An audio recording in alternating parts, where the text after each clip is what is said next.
Hi, dear learners. How have you been? Welcome to English Education Aid. Today we will learn about rhetoric or figures of speech in English. We learn about using some rhetorics or some figures of speech in English. Do you know what the figures of speech are? Figures of speech means ornamental use of words in the expression or sentences.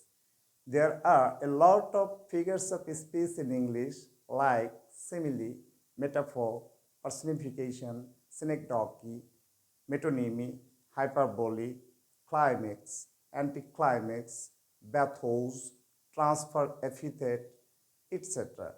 Today we will learn two important figures of speech, simile and metaphor.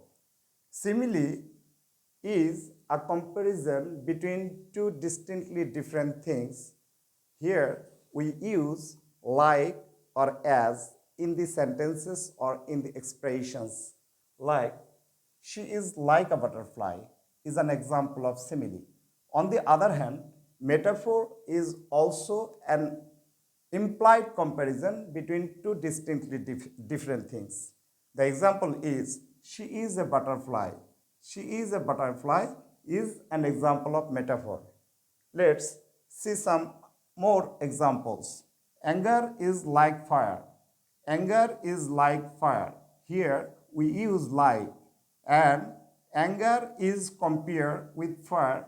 That's we can say that this sentence is an example of simile. On the other hand, anger is fire is an implied expression, implied comparison between anger and fire. So we may say that this is an example of metaphor. He roared at me like a lion is an example of simile. On the contrary, he roared at me is an example of metaphor. I wander lonely as a cloud is also another example of simile. On the other hand, I am a cloud wandering lonely is an example of metaphor.